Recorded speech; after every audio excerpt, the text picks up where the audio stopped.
allow yourselves to simply become very comfortable, relax, and open up the conduit of your imagination, which is the communication conduit to your higher mind. And in relaxing, allow yourself to image what we are about to say in your mind's eye.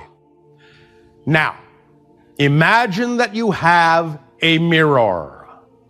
It can be large, small, separate from a wall. It doesn't matter what it is, as long as you have the ability to look into this mirror, as long as the mirror has some kind of an edge. And imagine, thus then, that you are writing the number 11 on a piece of paper or any other medium that you wish, and you are thus placing this 11 in front of the mirror in such a manner that you can see both the one you've written on the paper and its reflection in the mirror, so that the paper and the reflection together show 11:11.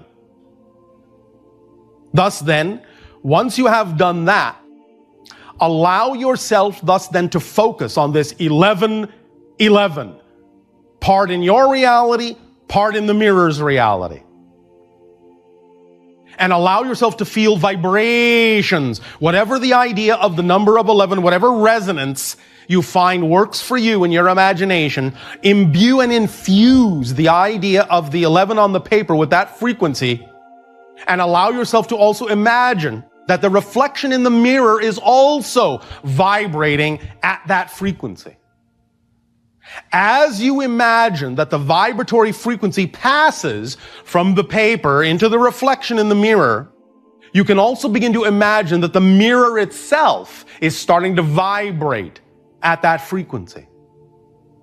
And as you begin to imagine that the mirror itself is vibrating at that frequency, you can recognize that all it's doing is reflecting to you the frequency that is going on in your reality outside the mirror. So you have created a kind of vibratory feedback loop. The vibration in your reality, the vibration of the 11 on the paper, transferring to the reflection of the paper in the mirror, transferring to the mirror, which reflects back to you the same vibration. Round and round and round and round in a kind of a circular way. Just allow yourself to sit with this vibration, to sit in this vibration for a moment in your imagination and just feel it coursing through you. A nice, gentle, vibratory hum. Now, I am going to ask you to think about this mirror, to view this mirror in a different way than you normally view the idea of a mirror. We have talked about the idea of parallel realities. I am asking you now to do the following thing in your imagination. Imagine, if you are willing, to see the mirror not as a reflective surface of your reality, but see it as a window into an actual, real, parallel reality that exists at the same time as yours, in which there is an identical version of you doing exactly the same things you're doing at the same time. Look through it like a clear piece of glass that is not your reflection. It's another version of you in another reality looking back at you, doing exactly the same things at the same time, because these are parallel realities. Start to let this idea sink in, that you're actually looking through a window, through a gateway, through an opening into an actual parallel reality with another version of you that just happens to be doing exactly the same things you are doing simultaneously. So if you touch your nose, so will that version of you in that reality. But it's not a reflection. They're just doing the same things at the same time and looking at you as if you are their reflection in their mirror. But as you begin to allow this concept that you're looking through a window instead of into a mirror to sink in, you can begin doing different things to watch the other you in the other reality that is a true autonomous being in its own reality, his or her reality. You can begin to do different things, touch your nose, touch your ear, touch your eye, make different faces, make different signs and symbols, and watch that version of you also doing the same things at the same time, because they, from their point of view, are doing those things in their mind first. And just watching you as the parallel reality to them, mimicking the same things at the same time, because you are their parallel reality. You are their reflection. Allow this idea to become more and more concrete, more real. Truly, truly, that is another person. Truly, truly, they just happen to be doing exactly what you're doing at the same time. Now, as you continue to do this, and as you continue to watch your parallel reality counterpart apparently choosing to do the same things at the same time that you are choosing to do them, now let your imagination create just one small, subtle, surprising difference. Maybe you touch your nose and maybe they touch their eye. Something is just slightly different than it was before. And you catch it. You catch the difference. And you stop. And you feel the shock wave go through you that this is truly a different reality, that the reflection is no longer identical. Similar, but not the same. And now you begin to amplify the idea that this is truly another person in another reality looking at you with what appears to be the same face, but it isn't yours, it's theirs. As you begin to experience more and more and more of the idea that they're doing things slightly differently than you, those differences can become more magnified. The lines, the parallel lines, in a sense, can begin to widen and diverge. So that even as you are watching, you are shifting from parallel reality to parallel reality to parallel reality, seeing different parallel realities through that glass, through that window, and seeing the subtle differences and then the greater differences that are happening in that world from yours. And you can even see the look of astonishment and surprise on the face of your parallel counterparts as they recognize that you are no longer their reflection, but a true being in another reality doing something that is similar but different from what they are doing. And you can begin to truly relate to one another as different aspects of the same soul, but in different realities, experiencing things somewhat simultaneously, somewhat similarly, but not the same. Thus then, as you create more and more differences, you can begin to realize that what you can do is send the vibratory energy of the 1111 gate into this scenario so that you are one of the ones in the 11 and he and she is one of the ones, so that you each become the 11.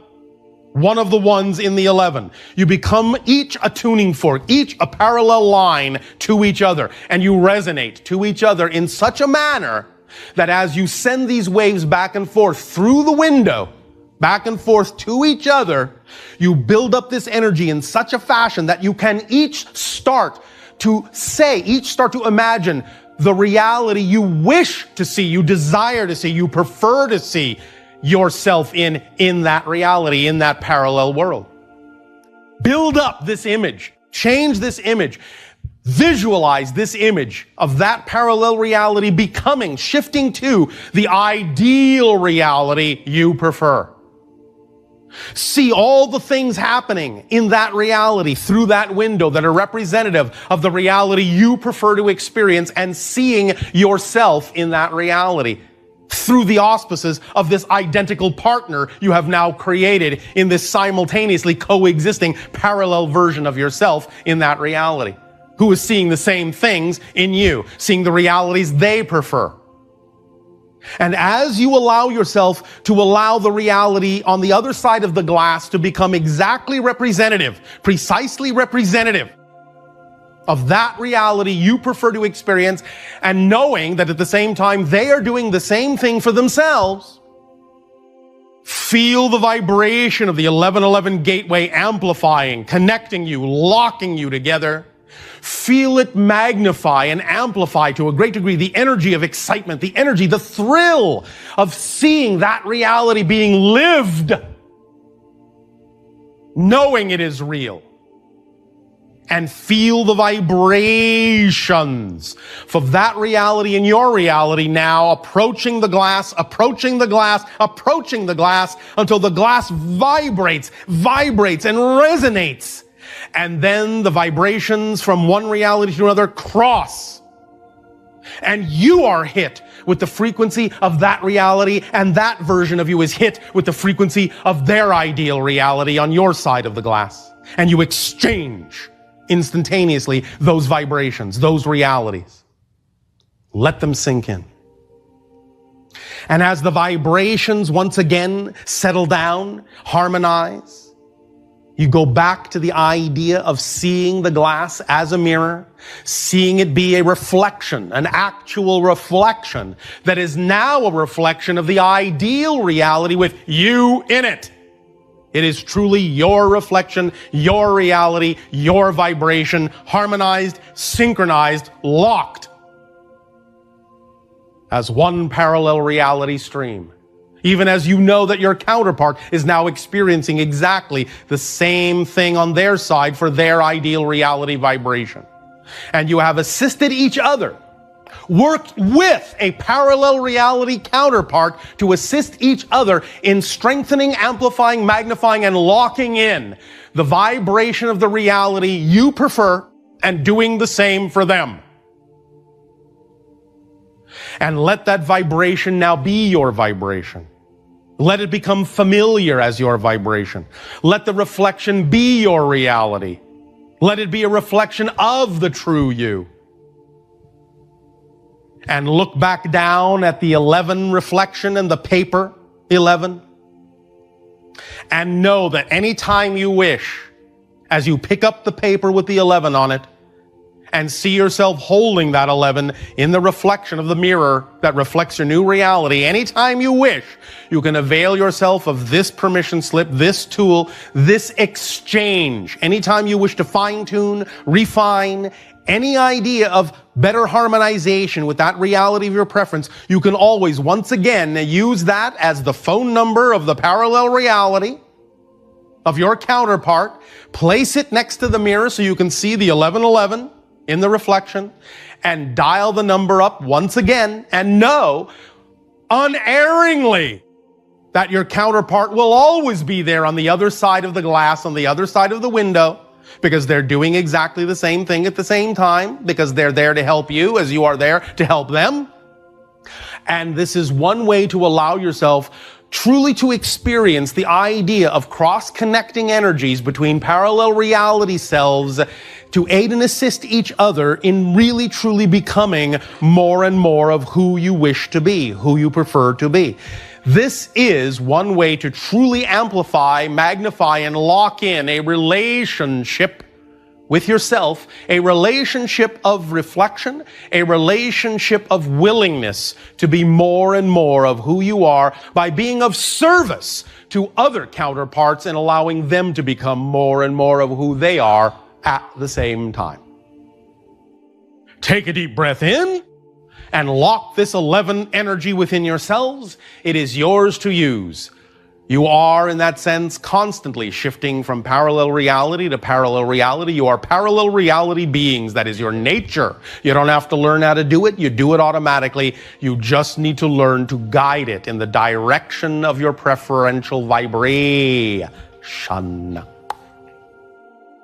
It's as simple as that.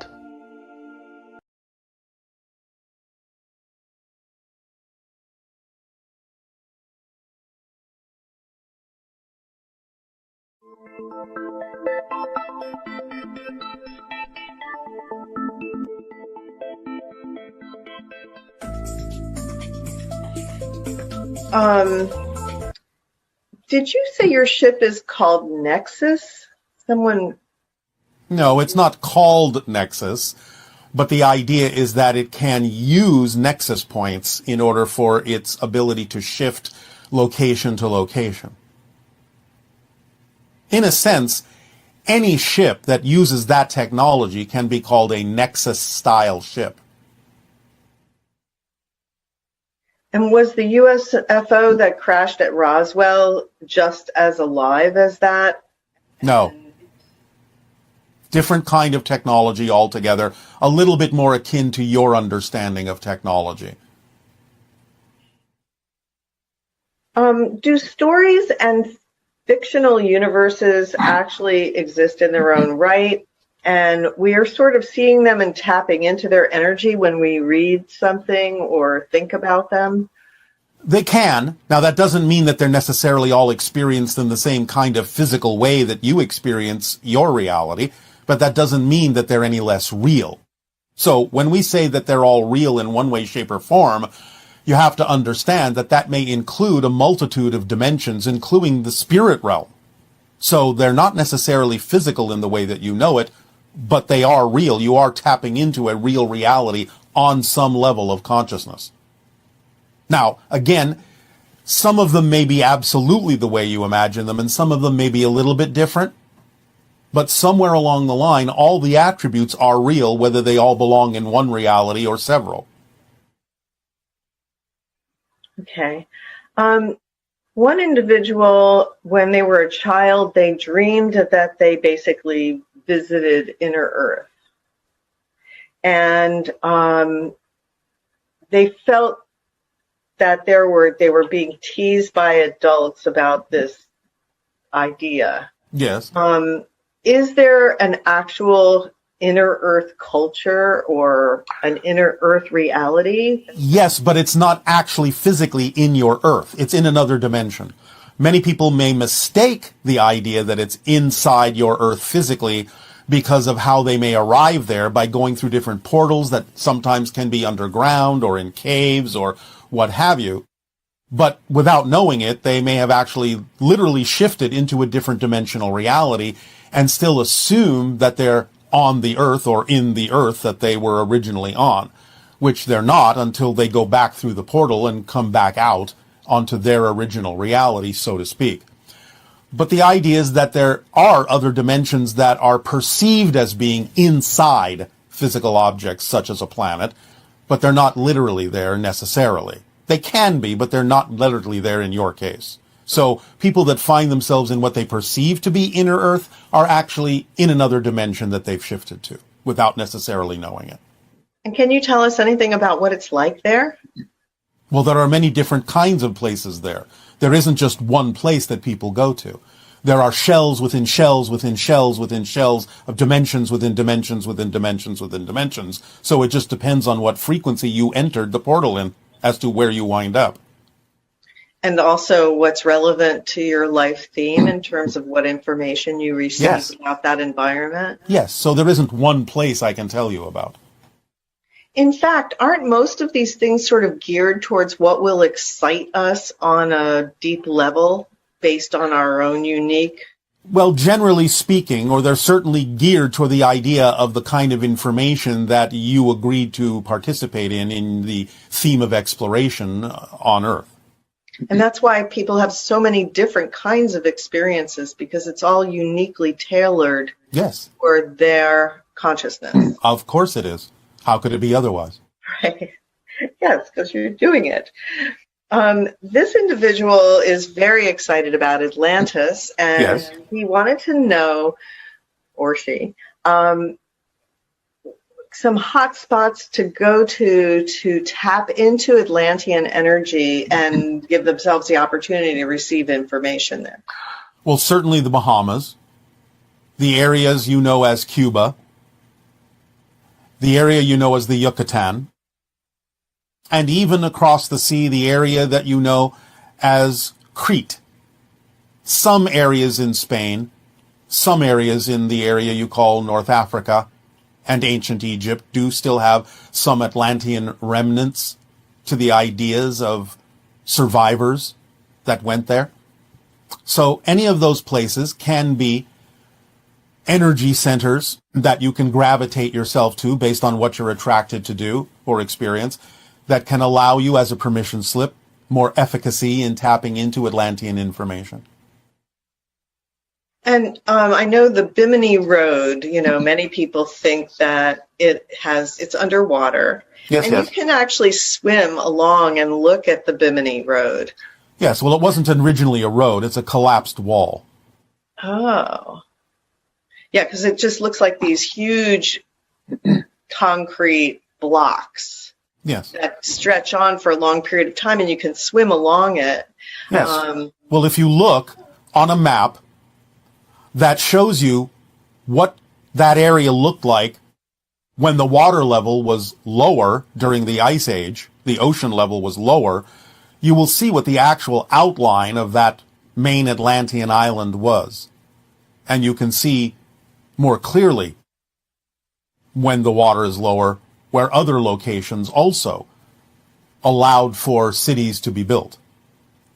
But again, remember, even though many people depict the concept of ancient Atlantis as looking sort of Grecian, the true architecture of Atlantis is more the idea of Mayan or Aztec.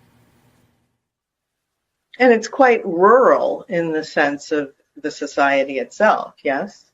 Well, in a sense, yes. There were some main city parts, but for the most part, yes, the cities were quite open. There was quite a lot of rural countryside that surrounded them and was utilized for farming and different purposes.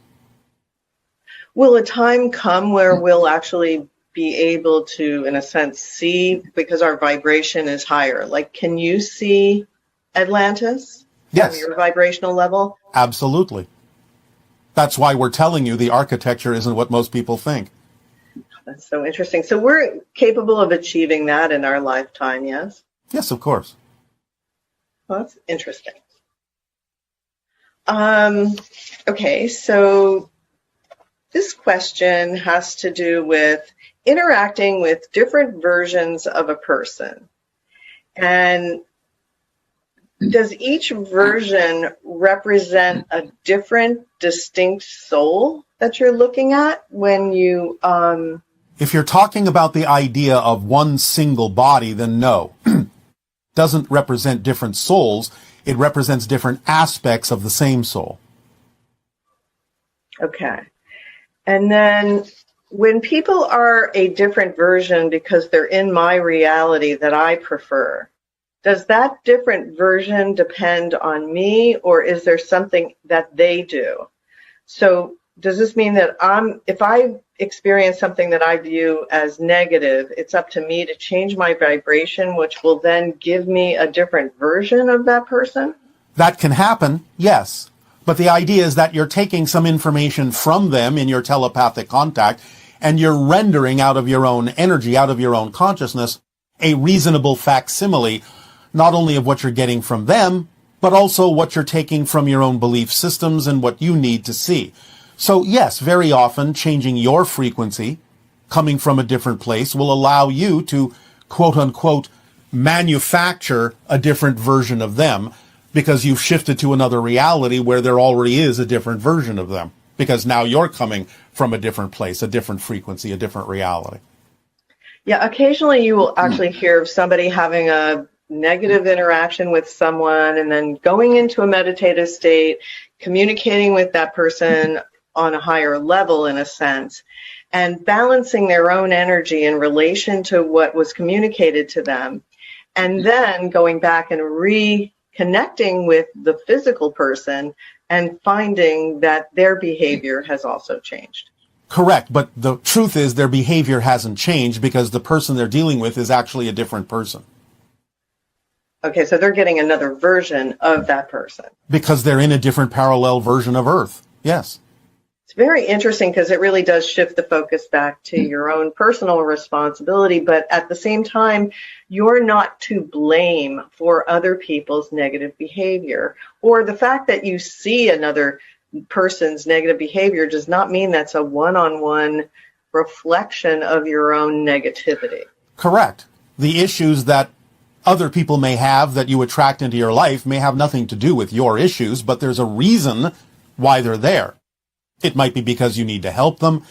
It might be because you need to act as a sounding board in some way or a reflection to them for their issues, whether they know it or not. But Generally speaking, though it can sometimes be a one-to-one reflection, it isn't always. You have to have the discernment to be able to tell what's actually going on and why that person has been attracted or at least allowed by you into your life. Yes, and the idea is what you do with the transmission or the receipt of information from that person. Absolutely. It puts it back in your court that what you do with it will determine the effect that you get out of it. Yes, because no matter how the situation originated, whether it was created from negativity, no matter what anyone else's experience or opinion is or perspective is of the situation, you still get to determine how the situation will affect you because you're the one affecting yourself with your relationship and definition of that particular situation. So you can always get a benefit no matter what happens, depending on what you choose to do in relation to that circumstance.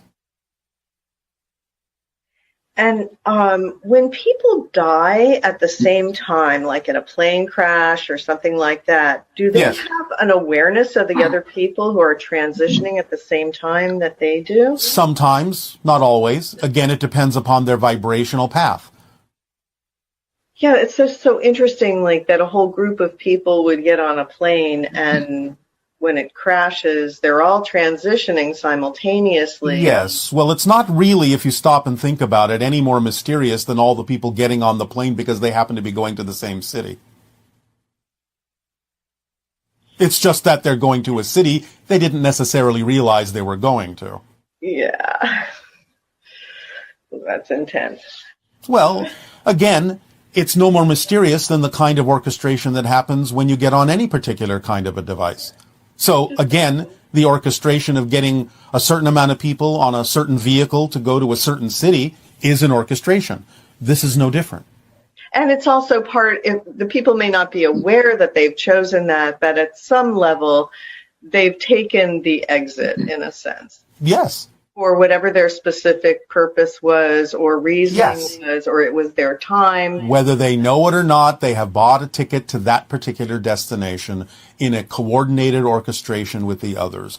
Those that haven't, you will find, as you often hear, will find themselves not necessarily getting on that plane for one reason or another synchronistically. Yeah, this certainly brings back memories of the 9/11 situation. Yes. Yeah. And again, none of this excuses the perpetration of these particular kinds of events, but people will take advantage of whatever they need to take advantage of for a variety of reasons. And remember that sometimes those reasons are a higher level of themselves may be willing to go out that way to help the people that remain behind realize how to make sure things like that aren't necessarily opportunities for people in the future ever again. Because there are many ways that you can leave physical reality. It does not have to be through the idea of disaster or terrorism or anything like that. You will find a way when it's your time to find a way. But the idea can be that certainly those kinds of ways don't need to be the ways if you feel that that is too disruptive to the psyche that allows you to find a peaceful situation in your reality. So is there anything we can do to consciously choose the way we die instead of it just randomly happening when the time is right? Well, yes, of course there is. There are several ways. But the idea, of course, is you don't necessarily have to pay attention to that, or you don't really have to necessarily know about that. If there is purpose, then yes, you can know. A well-known story on your planet comes from an individual known as Cochise, who knew the exact time of his death and predicted it. But again, it's not always important that you know that. If there is purpose to it, you will know. But again, the only way it's most likely you will know if you need to know is by, guess what? Following the formula. Yeah, right. Okay. Because any kind of information that is truly relevant for you to know about on your journey, on your path, will come to you when you follow the formula, because the formula leaves nothing relevant out. For example, like with Steve Irwin, he was definitely following his passion when he was swimming with that stingray. Yes. And yet that turned out to be the way that he was going to exit the planet. And many people will choose to do that while they're doing something they love to do. In a sense, they're, quote unquote, dying happy. Yeah. Okay, so that's a good way to approach it then. Do what excites you the most with integrity and following all the other elements of the formula. And if it is your time, that will, at least you will go out doing something you love doing. Absolutely. If you want to put it in those pragmatic terms, that can work. Again, please do remember that when you do transition, you will understand exactly why you may have chosen that path, and it'll be perfectly fine.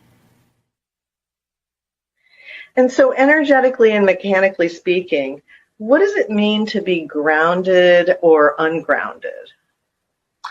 Well, again, in true alignment with yourself is grounding. Misalignment, being out of alignment with yourself, is ungrounding, for lack of a better term, to put it in the most simplistic way.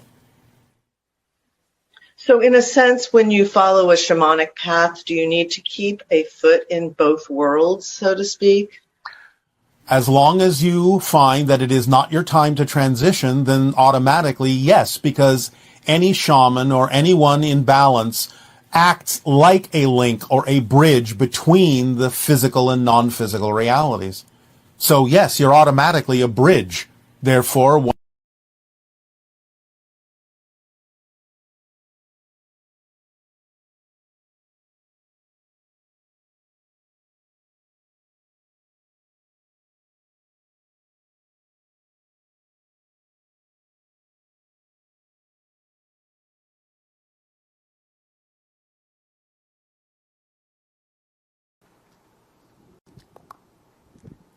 Hello, my friend. Andrew, you good day.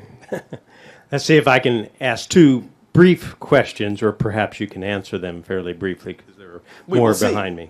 Okay, about 2 years ago, 2 miles from this location, you did another channeling, and someone asked about, for example, transcendental meditation or hypnosis or Yes. And we talked about binaural permission beats slips. and permission slips. Yes. Exactly.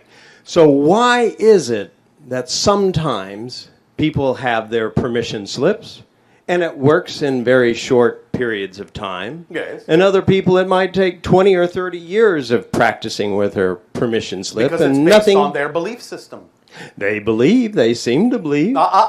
Seem to believe and believing, two different things. Sometimes it happens out of the blue to them. That's because they have a true belief, a true knowing. The idea is that knowing is above belief. Remember, knowing and action are synonymous. The things you know are true, you just do. You don't have to think about it. You don't have to believe. You don't have to wonder if you believe. You just do it because you know it's true.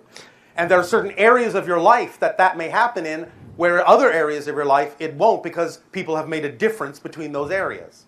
But the idea is that when something transforms, it's because you believe or know that it can, and thus it does.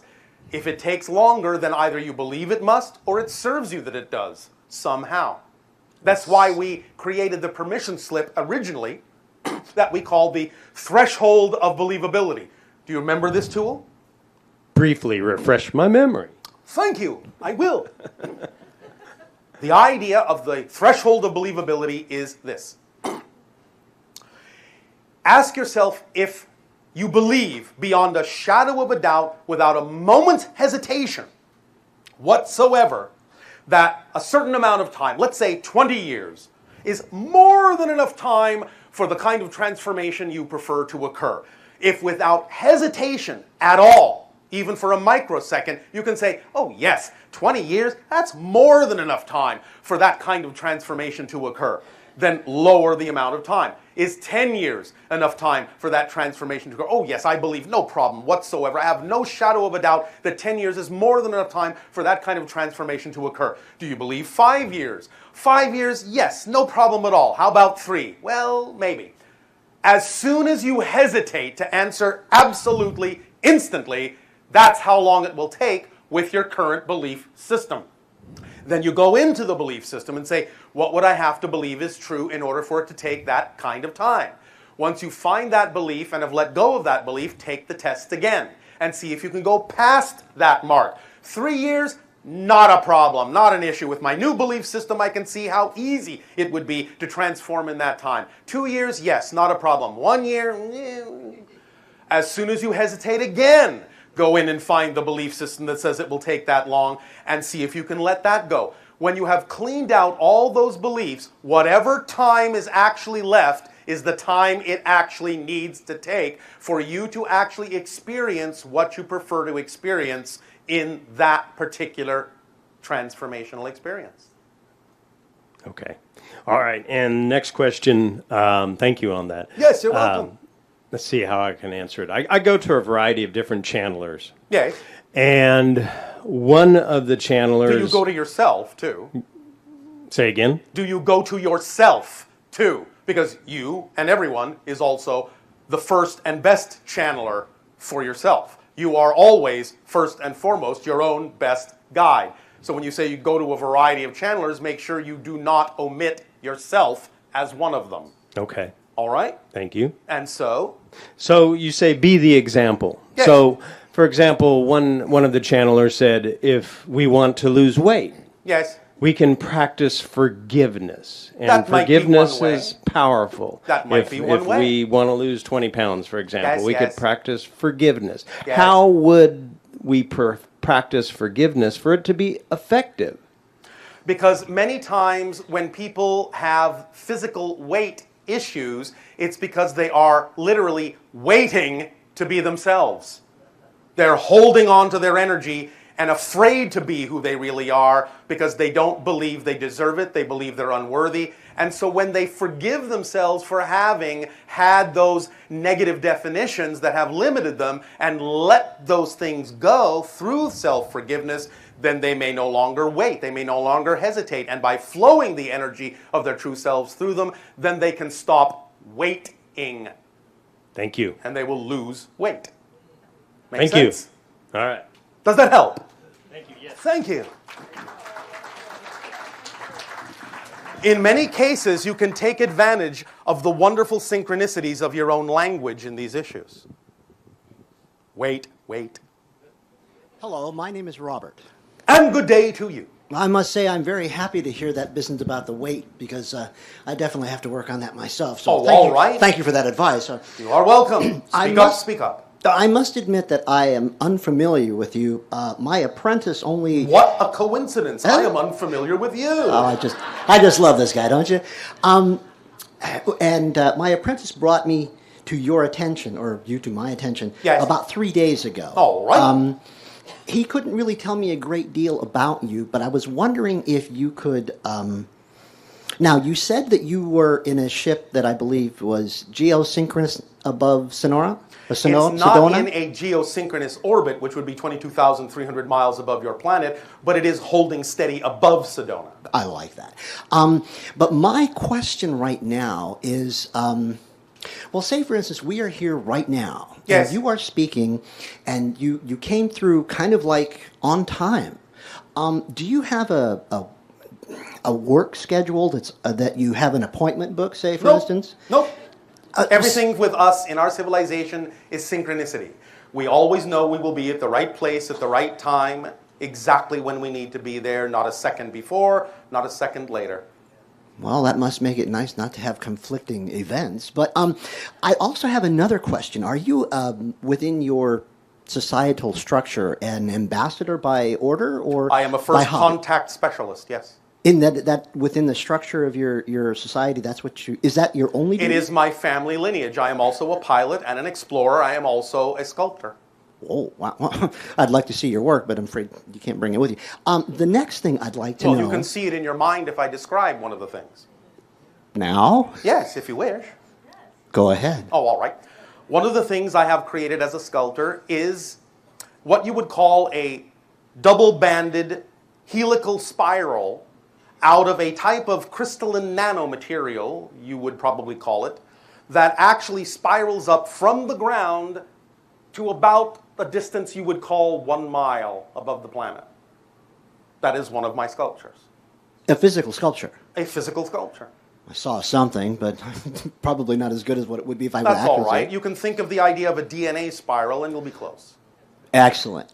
The next thing I'd like to know is there on your craft a structure of command dynamics, shall we say, that exists? Do you have like a captain or a cook? The pilots, we don't eat anymore, we don't sleep anymore, so we don't need cooks in that sense anymore. We used to eat in that way that you do, but we have evolved beyond that. We're becoming what we call quasi-physical. Nevertheless, we don't really have a hierarchical structure in the way that your planet does, but the idea is that every ship is itself a sentient being.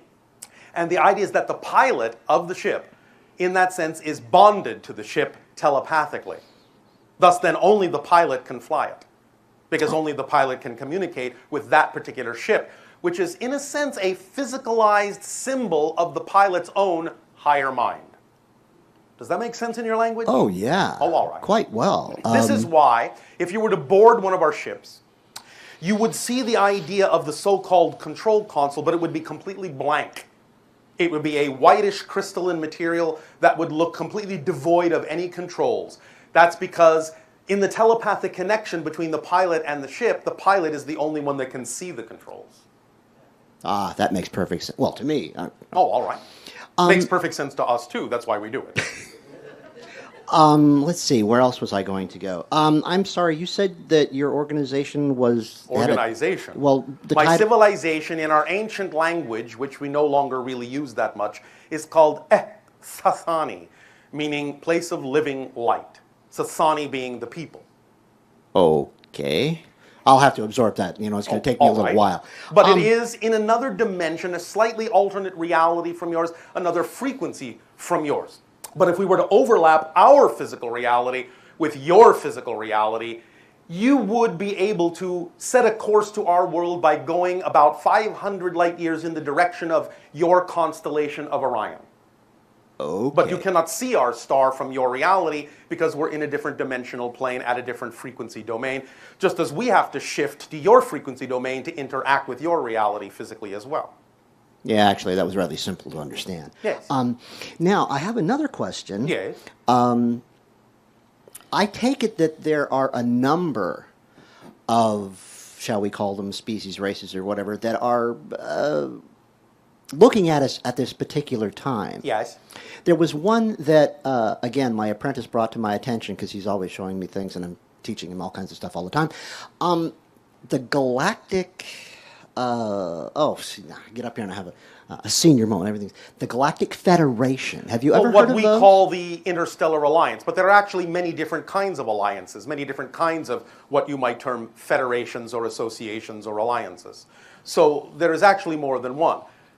We belong to an alliance that has obviously got members, such as ourselves, interacting with you. There are other alliances that have other members interacting with your world to some degree as well. Well, I'm thinking that I'm getting the impression that we have in your group peoples who are trying to raise the consciousness of our humanity here on the planet. Now, are we looking at the same from just about all the others, or are we... There are different agendas for different beings, although a large number of the beings that you are aware of have your interests at heart in terms of helping you become more of yourselves, yes. Oh, I'm very glad to hear that, but I'm kind of worried about the ones that may be out there that don't. But you see, that's the dichotomy. Because if you spend time focused on the idea of the negative intentions, you actually lock yourself into the frequency where you make it more probable that that's what you will experience. This is why we share with you the ideas. It doesn't really matter what anyone else's intention is. The meaning and the vibration you give to life will determine what you manifest and what you align yourself with, and thus what you experience. So the idea is it's all well and good to be aware that there might be negatively intentioned individuals, but if you start being afraid of it, you actually lock yourself into the same vibration in which they operate, and that makes it more likely you will experience them instead of someone who has your best interests. Well, thank you very much. That was very good. Thank you. You're welcome. Again, this is all just vibrational physics. Like vibration to like vibration. You cannot perceive something you are not the vibration of. So if you're of a completely different frequency, then those things that are not compatible with that vibration cannot find you. You are invisible to them. Thank you. Hello, Bashar. And to you, good day. My name is Noah. Oh, all right. I'm from Israel. All right. Speak And up, speak up. I would like to know how you see this, the future of this country. Well, again, remember, there is no such thing as a prediction of the future. There are an infinite number of probable future realities based on where your energy collectively decides to go. And that can be changing every moment. In general, there are certain things that a lot of you have a lot of momentum behind, a lot of energy behind, and therefore they may have a high degree of probability of becoming manifest. In other words, you may have a high degree of probability of shifting to the parallel Earth that already exists that's representative of the shift within you. That's what's actually happening. So when you say the future of the world, it doesn't really make sense to us because what you're actually doing is never changing the world you're on. You're changing the vibration within yourself and shifting to a parallel Earth that's already representative of the change you made within yourself. The world that you were on still exists and may be going down another path, but you won't be participating that path anymore if you have shifted to a reality that is of a different vibration. Does that make sense? Yes. First of all, the idea, however, is to answer your question more directly, is that in the way you perceive the future to exist, which is again only another version of the now, the idea is that you have a lot of momentum behind certain things, one of which is the idea of transformation, one of which is the idea of contact with other civilizations, and that's why we can say with a higher degree of probability that it seems likely, highly probable, that sometime between your year of 2025 and 2033, somewhere in there, you have a high degree of probability of actually finally having open contact with extraterrestrial civilizations on your planet, which will mean you have achieved a degree of shifting to a vibration that will make that more likely. But that's only because you have a high degree of energy momentum behind that particular probability that we can even say that that window even exists. In other words, to put it more simply, if that wasn't the case, it's likely we wouldn't be having this conversation. Make sense? Because this is a first contact scenario. One of the ways in which we make first contact with civilizations is to have these dialogues, have these discussions, share information. And we use the rate at which you take this information to heart and make it your own and change yourselves. We use that as a barometer for when you're ready for more contact. Okay. Because we're never going to force ourselves on you. You have to be the ones to decide that you're actually ready. And I know many of you think you are, but you're not. So relax. The timing is what it is. Okay. So the idea is, again, obviously you're having contact now. And that will be part of what you call the future of your world. I meant the conflicts with in the Middle East. As I said, the idea is that you have a lot of momentum behind certain things. You can resolve them in certain ways. It is, after all, your planet, is it not? Right. Well, then the idea is to put out there with love and compassion actions that are representative of that transformational idea. Start sharing the ideas of self-empowerment. The only reason that conflicts exist on your planet is because people feel disempowered. They've been taught to believe they have no power. They've been taught to believe they're disconnected from source, which isn't possible. And so anyone that feels disconnected from source, disconnected from their power, will feel powerless, will feel out of control, will feel alone, will feel like a victim, will feel miserable. And if they have no connection or no idea of their connection to their own inner power or to source, then the only way they can imagine gaining power is to manipulate the external reality and force others to see things their way. Remember, you have a saying on your planet, misery loves company. It takes a victim to make a victim. So the idea is that when you see people perpetrating what you would call negative acts on others and creating conflicts around your world, those people believe they are victims and they are acting out and lashing out because they want to create as many victims as they can so they won't be alone. Okay. So they will feel connected. But you can teach them by example that they can connect in another way. You can teach them that the idea of having to force yourself on someone actually means you don't believe in the power of what you believe in. Because if you did, you would realize that the greatest power of all requires the gentlest touch. Because if it's truly powerful, it doesn't have to exert itself at all. Look at the idea of what you call creation, all that is, God. It is so powerful, so all-pervasive, you actually can believe it doesn't exist. That's how light a touch it has.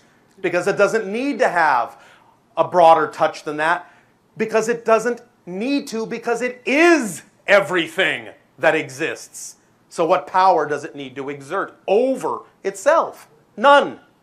So the idea is that when you teach people that they are aspects, they are projections, they are versions of all that is, of creation itself, they are self-empowered as beings, they will not need to foist their ideas on anyone, and there will be no conflict in that way. Does that make sense? Yes. Does that help you? Thank you. Thank you.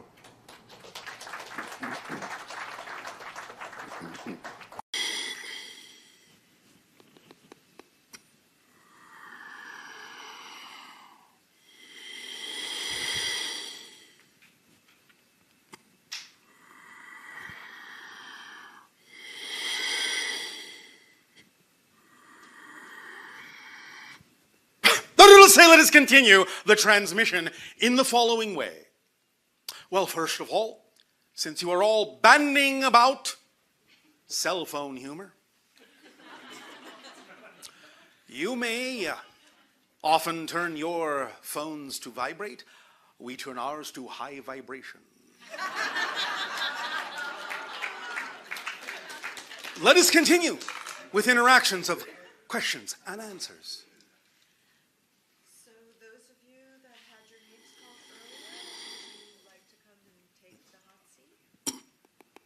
Not too hot. You're not going to turn the heat up on us? Oh, I may.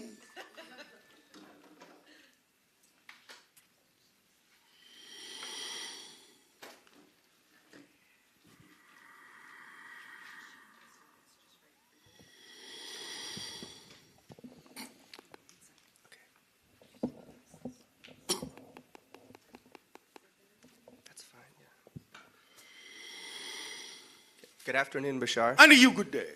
So I'd like to ask a few questions about the cryptics Yes. that we heard about earlier today. All right.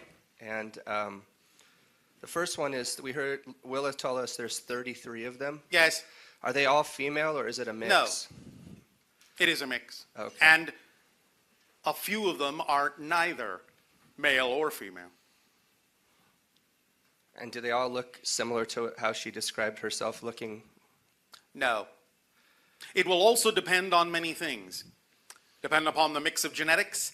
It will also depend upon exactly which form they may vibrationally gravitate to in terms of how they present themselves in physical reality. Because as she described, it is similar to the idea of not only shifting through parallel realities to create the experience of physical space-time, but they have the ability, or the effect would appear as if they can also shift parallel realities through themselves, changing their form, changing their shape, and thus then many of them may actually choose to have shapes that look nothing like you as their, shall we say in your terms, default position. Okay, great. So could you describe at least one more of the 33 cryptics, one of their default shapes, since hers was so interesting? The default shape of her mentor, Holly Cotton, is with long white hair, very straight, down the back. The skin, in that sense, you would say, again, maybe shifting gently over time from light to dark to medium to light to back to dark to medium, shifting over time in a variety of ways with subtle other colors mixed in the sheen of the skin, the eyes. Mostly are always for her what you would call very, very, very light crystal blue, though from time to time they can alter for a variety of reasons. She is relatively slender. She is, in that sense, as you would recognize it, more similar to our kind in the sense of being a hybrid being. Although, when she wishes to, she can appear as a white crow, a white raven. Will that do? Yeah, that's great. All right. So they're not able to just shift to anything they want, like she couldn't be a bear and a fish. Well, again, they can, Okay. but it will depend upon the relevance. Now, understand that when they shift into those shapes, they are not actually the same thing as being a bear. It is simply the idea that they can manipulate that energy in such a way, that appearance in such a way, as to appear that way. Do you understand? Yeah. Does that make sense? Yes, it does. This, in some sense, was learned and is not identical to, but similar to, one of the things that has been reported in many encounters on your planet where certain beings make you think that you are seeing something other than what they are, and what you call screen memories. So it is a similar talent, a similar skill, but not created in the same way. But it is, in some way, shape, or form, vibrationally connected to that ability. Does that make sense? Yeah. All right. So taking Willa, where does she... Taking her where? Just like thinking about Willa, Guys, back to Willa, does she have a certain place on the planet that she Yes. is usually based in? Ireland. In Ireland, okay. Yes. Are there any of the 33 that are from this area? Yes.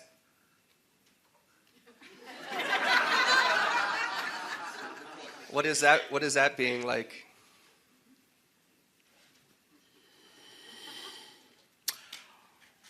Rusty. Awesome. Often takes on the actual coloration of the red rocks, and you cannot see that the being is there. Therefore, the nickname is Rusty. Similar to the idea that many of them not only have their own names, but also have what you call in your language nicknames. Willa's nickname, because of her physiology, is two hearts. She actually has a double-chambered heart. So when she loves you, she really loves you. Sounds great. One moment. Oh, sorry. One moment.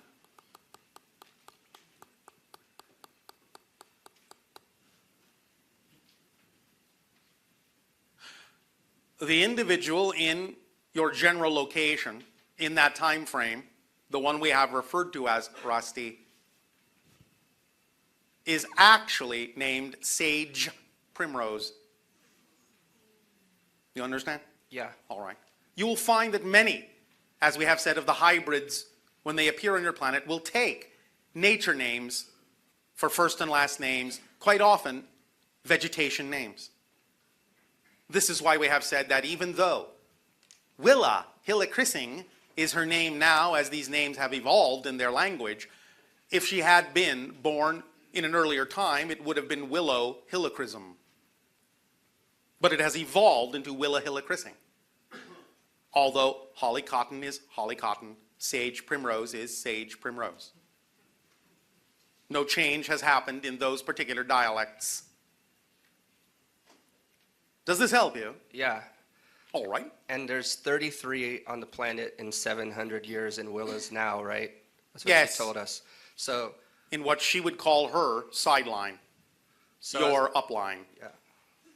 So I was wondering how they were created. Did they come out of the hybrid, blending of hybrid race with humans, or were they just? They are a mix of several different kinds of things, the base of which, the foundation of which, are the hybrid children that will ultimately appear on your planet, but there are several other things that have been genetically added. We are not allowed to discuss what that is. Not yet. All right? Yeah. Thank you. So I have one last question. So my friend Bridget has a wonderful little hybrid son named Neo. For And, now. Yeah, for now. And I feel a really strong connection to that guy. So I was wondering, have I given some genetic information to him at all? Not so much literal physical, but vibrational, energetic genetic information, patterns and templates, yes. So how does that affect him? It allows certain alterations to be made in the physical genetic material by taking cues from the energetic template patterns that you have provided in your energy field. Many people do this and provide energetic template patterns to the hybrid children program as well, rather than literal genetic material physically. Okay. And what qualities came from me That, to him? you said, was the last question. Oh, okay.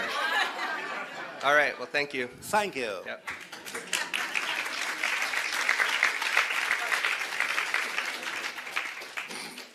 Hi, Bashar. And you, good day. Yay! I'm excited. Oh, all right, thank you. So I would like to explore Willa's pin chart a bit more. All right. In seeing it, to me, it kind of. Well, I mean, I'd like you to explain more about it. But when I look at it, There is no more to explain right now. Okay. And generally speaking, when there is more to give, she will give it. Okay. But what do you want clarification on at this moment? It feels like I perceive a lot of different parallel incarnations Yes. from all different areas, extraterrestrial and stuff. Then you can make your own pin chart, can't you? Right. Is there anything more to it than that at this Of time? course there is, but you can start with what you have been given. Perfect. Since what you have been given at the beginning of things is always a good place to start. Beautiful. Thanks. Thank you. So I've been experiencing a lot of parallel reality Yes. shifting by going to these different areas on Earth. I mean, the call to adventure has led me to Maui, to England, then to Shasta, then to Los Angeles, and it's like boom, boom, boom, shifting as Yes. my physicality, or who I am is also determined by my physical all right. location. Well, thank you for following your shifts. Thanks. So it's been really fun experiencing Yes. those. One would assume so. Right. When I'm in these different vortexes or chakra points, vortices or chakra points, it feels like I have greater access to the other ones. Like I feel when I'm in Shasta, I can feel Maui. And when Yes, I'm in here, a sense. They are linked along certain energetic lines. You all know this already. Right. So that's interesting. Yes, it is. We have recently, and it has been presented to you in this way, Yeah. talked about the idea and presented to you the idea that the Sedona vortex is strongly connected to the upheaval dome in Utah, yes? Where's that? Utah. No,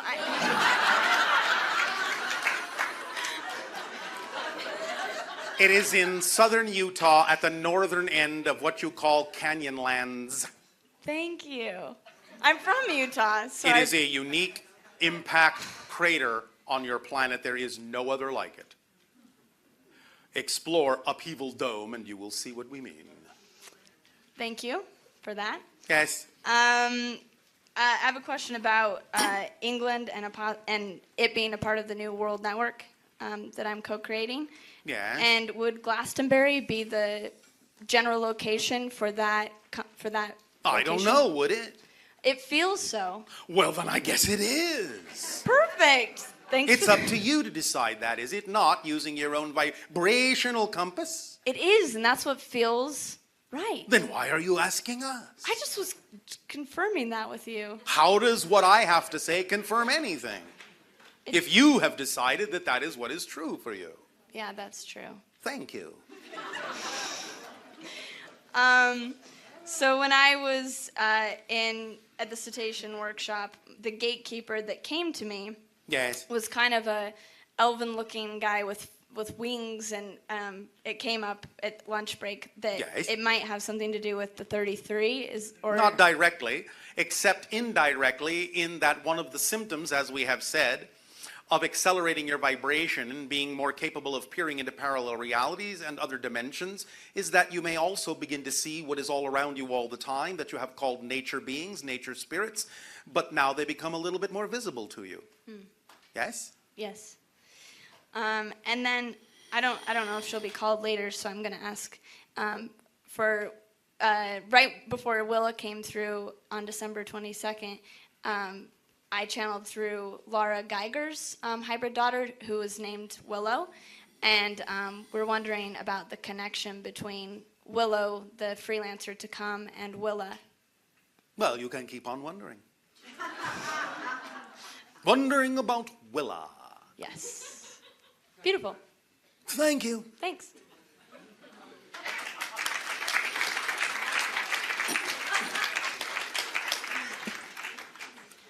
Hello, my friend. And you good day.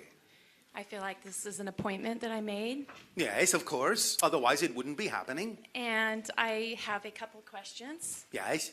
The first one is, do you have any messages for me? Nope. Okay. The second one... Unless I'm lying. But we won't know that for a while until this conversation unfolds a little bit further. Okay. So the second question I have is my people that talk to me. Yes. I can't hear them. But you can feel them. I can feel them. Is that not enough? Yes, that's fine. All of it's great. I love all of it. My question that I have to ask you is, Yes. they're constantly talking to me, Yes. and I can't always hear them. And You said that already. And it's not that I don't want to hear everything that... I do want to hear everything that they're saying. No, you don't. Trust me. No, you don't. Okay. And I don't mean that in a negative context. Okay. The idea is you hear what you need to hear. What you don't need to hear, you will not hear. I understand. Because extraneous information that's not relevant for the moment you are at in your life is simply not perceived or not provided. Why are they talking to me then? Why do they continue? Information is always being radiated and beamed and sent. You, as antennas, pick up on what you need. You can sense that the transmission is always ongoing, but you don't always have to be paying attention. And if you stop needing to know everything that's being said, then it will take its place and balance itself out, and you will simply know what you need to know when you need to know it. You will hear what you need to hear when you need to hear it, and the rest of it will go away. I understand that. All right. I just thought that maybe something might be wrong with my hearing and maybe What? or my knowing that I didn't get. I didn't hear that. Okay. I totally understand exactly what you had just said to me because I'm not. Yes. I get it. All right. Then there's nothing wrong, is there? Good. Thank you. Do you trust your life? Yes, I do. Well, then there's nothing wrong. Yes. Do you hear that? Yes, I do. Thank you. Thank you.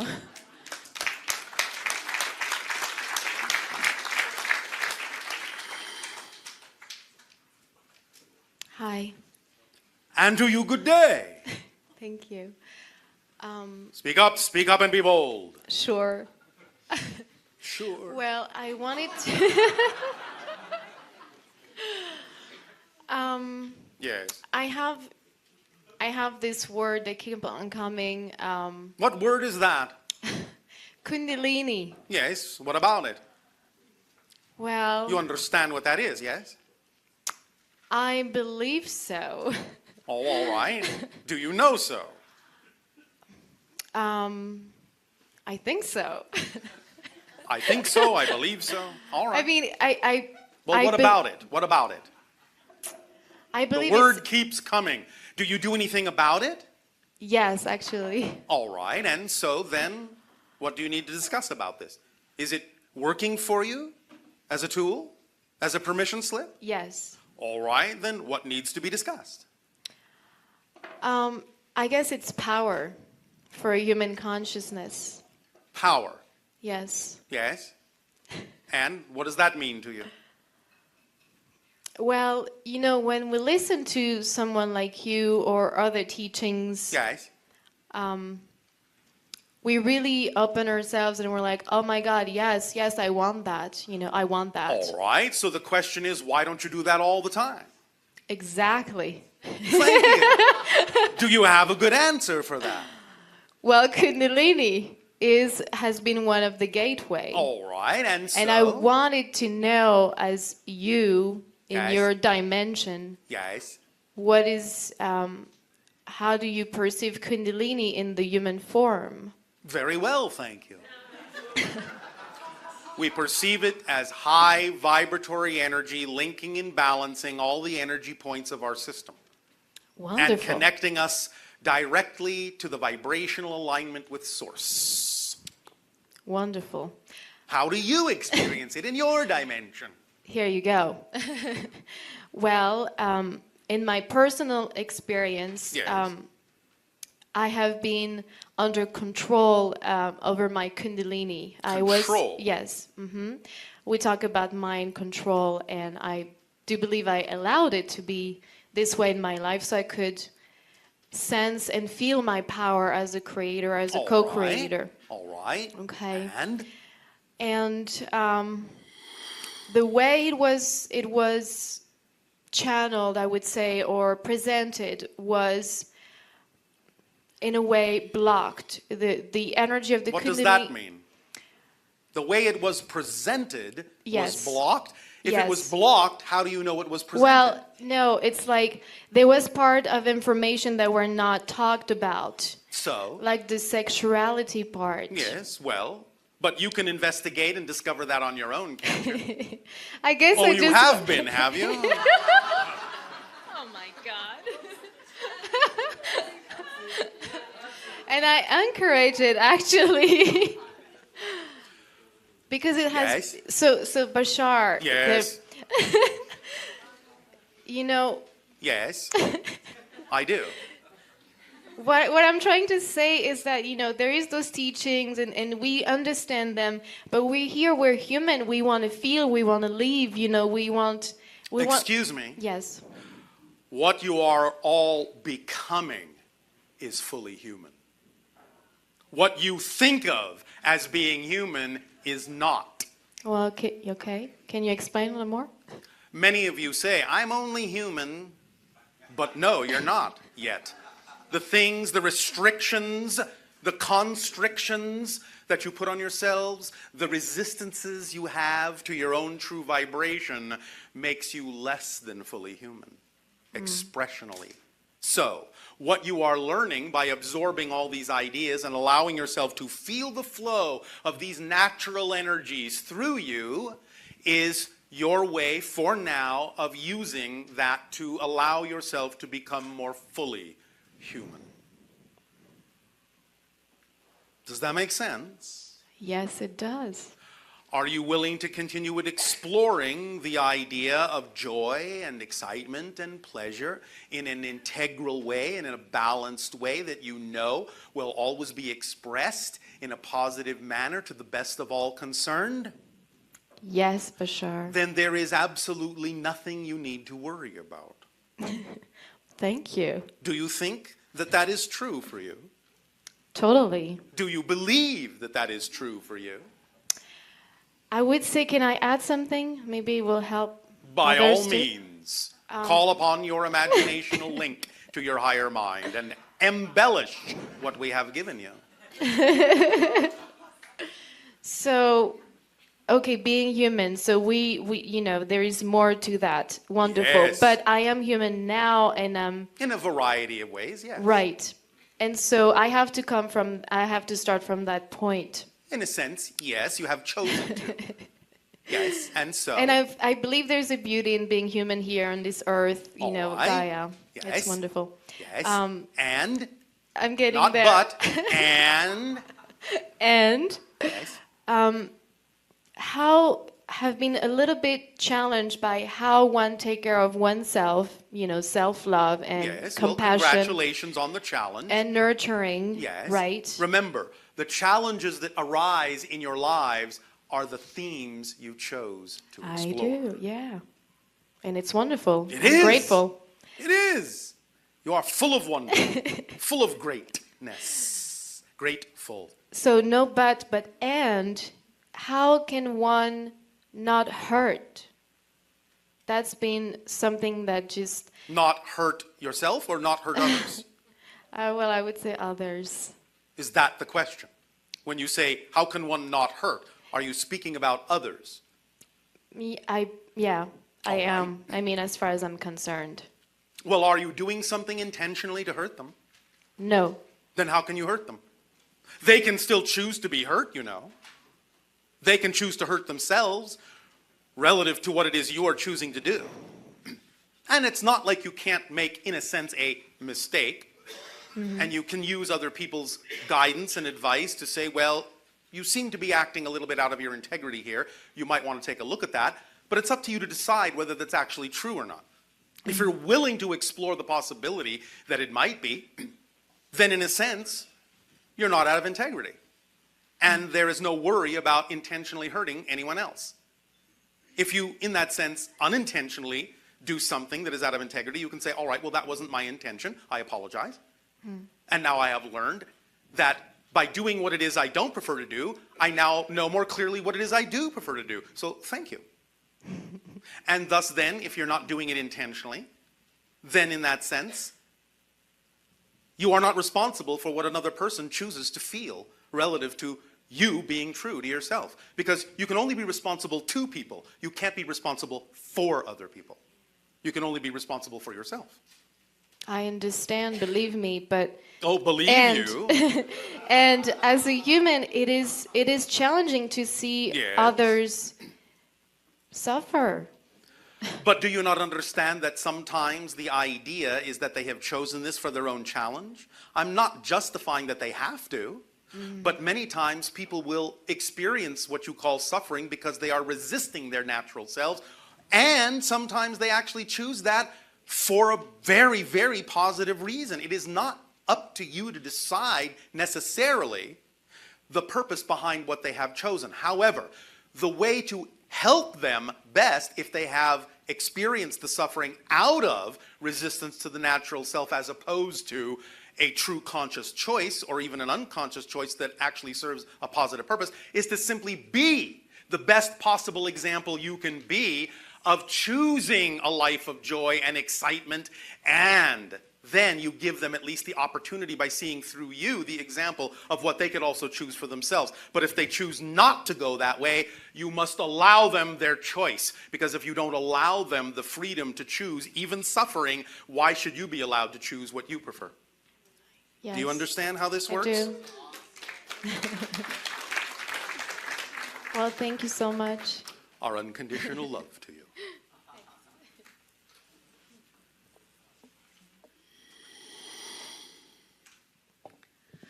Hello, Tadeo. And to you, good day, Nania. We have a question from our Ustream viewers. Oh, all right. And that question is, what happens to the frames in the film strip that are not perceived? They are perceived by other aspects of consciousness, even if they are not perceived by your perspective. All things exist and they never go away. Thus then, someone, somewhere, is perceiving them. Remember, as we have said, you cannot imagine non-existence. So anything you can imagine is somewhere, in some context, a real reality of some type. Thus, all the frames are being experienced by all that is and all the perspectives of all that is, even though some of the individual perspectives may only experience a few frames. Does that make sense? Yes, and kind of generates the question of, since we have a wide range of film frames to view, and it's our conscious choice that determines, or your unconscious one, or your unconscious ones, that determine what you project your consciousness through. Yes. What is the sort of the guiding determiner of what frames you decide to perceive? Your true highest vibration. That's why we say act on your highest excitement, because that is in alignment with your true signature frequency and determines the frames you could be experiencing that are in alignment with that. If, however, you're experiencing frames that are out of alignment with that, then obviously what is determining that are belief systems that are out of alignment with your true frequency. And sometimes it's probably just an exploration to determine whether or not the frames that you're projecting your consciousness through are truly aligned. Yes. Or not. Yes.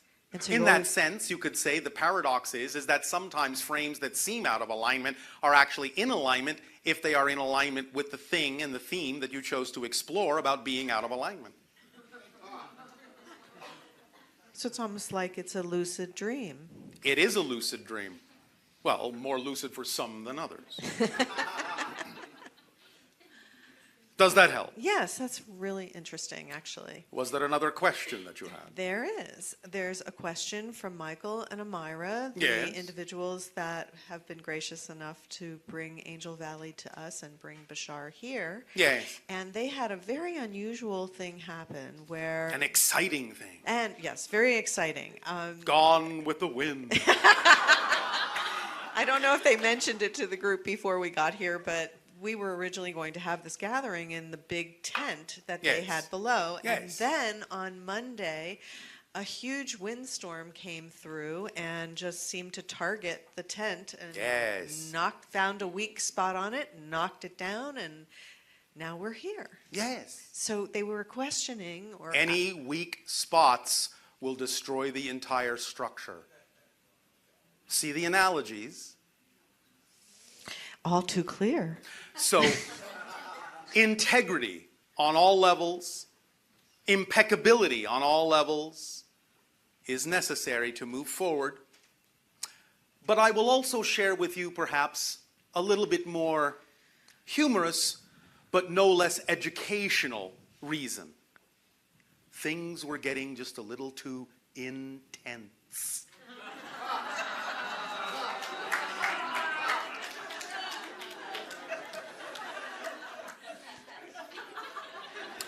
Thank you. What?